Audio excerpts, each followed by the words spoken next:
If you guys enjoyed this video, don't forget to leave a like and subscribe. My goal is to reach 100 subscribers, and I would really appreciate if you guys hit that like and subscribe button. And also, I am starting to stream on Twitch, believe it or not. So if you guys want to come chill out with me, we can have a conversation. We can just do random stuff. I'll be live streaming, playing people on 2K, Madden, whatever, just talking to friends. Just hit me up on there. I guess follow me there. I'll leave a link to all that in the description.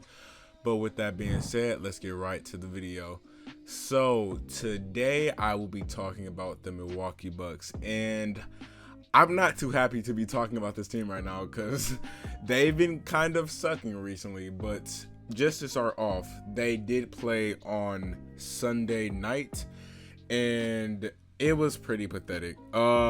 Basically they got blown out. Well, I believe it was 49 points, and there's just a lot of things going wrong with this team so far, and I'm here to talk about it. So first off, let's just talk about Chris Middleton. And I've had a lot of praise for him, and of course I'm a Bucks fan, so of course I'm going to love the players on the team. And I would definitely say Chris Middleton is an underrated piece for this team. He's just that second star, or I would say that second star that fits perfectly with Giannis. And the part that sucks is so far he's not really been playing like it. In game 2 in Brooklyn, I would say this was a must-win game. Not really, because, well, now we have to go home and win both of our games. And it's not impossible for sure, but just keep in mind, James Harden at the very beginning of game 1 got injured with a hamstring injury, and that was definitely a perfect opportunity for the Bucks to get one, and or both games actually, because he was out for game 1 and 2, and I'm not sure about his status for game 3.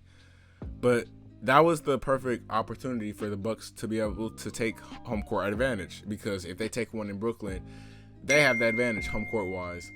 But yeah, they sold both games pretty badly actually. In game 1, they could not hit a three-pointer to save their life. They finished the game 6 for 30. And in game 2, it was a little better, but still, we got blown out pretty much, so there's not really anything to talk about. But yeah, just pieces on this team that is kind of surprising me so far throughout the series is Bobby Portis, because he is not playing too well. I was expecting him to be a very key piece to this playoff run so far, and so far in the second round, he has just simply not. He has not hit a three-pointer yet in the series, so I don't know. I really just don't know what to expect from this team from going on, because we are down 2-0, and we are going back to Milwaukee, and hopefully our fans can help us actually win those two games, because if we lose one, then we're down 3-1. And that's not a situation anybody would love to be in. So I'm just trying to figure out what is going on with this team, because if you guys remember, a lot of people were saying that the Bucks were the best matchup for the Nets, and Brooklyn is just too overpowered apparently, because the argument for the Bucks was, yes, KD, Kyrie, and Harden before he got injured was hard to stop, but if you just consider the defensive side on the Bucks potential compared to how the Nets are going to stop Giannis, which he's still playing good, but I believe he could be playing better because he's just shooting a lot of mid-range. He is attempting a few threes. And in that first game, the sad part was Giannis was the best three-point shooter on the team. He shot 2 for 5, and everybody else was just bad, especially Chris Middleton, Drew Holiday. That was the main surprising part for me.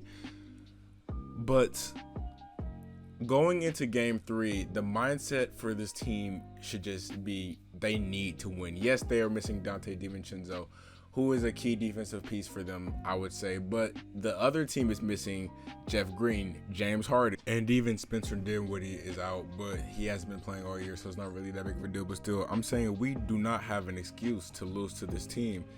And I just don't understand why is this actually happening. Now, a big part of this is Mike Budenholzer, I would love to talk about, because most likely he's going to get fired. Especially if they lose the series, I would say for sure he's going to get fired.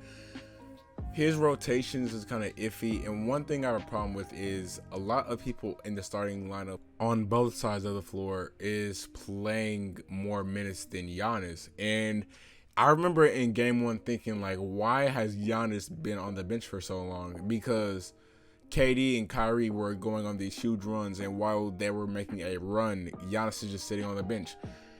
And he had this problem last postseason where he would sit Giannis for too long, and he was highly criticized for it. And it's not changing. And Giannis was not playing much in the series against the Heat in the first round, mainly because he didn't have to. And if it's a blowout, okay, don't play him. But if we're getting blown out or on the verge of getting blown out, it would make sense, hey, I should probably put in my best player. But I remember at the end of the first quarter in game 2, he subbed in Thanasis. Keep in mind, he got subbed right back out. But why are you subbing in Thanasis in the first place if you're going to take him right back out? I don't get that at all. And he did replace him with Giannis, so that was kind of smart to do. But still, Giannis is not on the floor as much as he should be. And like I said, when we were losing to the Heat, he was criticized for that. In previous years, he was criticized for that. So if you're not going to play your best player, how do you think we're going to win? Because there's players on both sides in the Bucks and Nets that's playing a lot more minutes than Giannis. And that just doesn't make sense, because we were supposed to be going against the three-headed goat of KD, Harden, and Kyrie. But still, even with Kyrie and KD, we are getting blown out. And Blake Griffin, I'm just going to talk about Blake Griffin for a second, because this is kind of ridiculous. He scammed all of us. Yeah, I think that's how I'm going to end this video. He literally just scammed all of us. He's it was crazy, because when Brooklyn signed Blake on a minimum deal off the buyout market, I didn't think it was going to be too big of a deal. That was my opinion, though. I thought he was out of his prime. What he was doing in Detroit was just how he was. And yeah, we got scammed. We all got scammed pretty much. But yeah, I think that's how I'm gonna end this video. I hope the Bucks please actually do something on Thursday. The next time you see them play will be on Thursday in Milwaukee, and hopefully Bucks fans can actually help them out, because I'm trying to go to bed happy tonight. But yeah, thank you guys so much for watching. If you guys like this video, don't forget to leave a like. And don't forget, I will be streaming on Twitch soon, so if you guys want to go check me out on there, feel free. But yeah, and also, just leave a comment. Just leave your final predictions of the series in the comments. I just want to know. I'm just going to give you guys my personal opinion real quick. So, I'm expecting a series maybe, but I'm not expecting much anymore, because if you're a Bucks fan, you might understand what I mean. But yeah, thank you guys so much for watching. I love every single one of you. And with that being said, I will see you guys in the next video. Peace.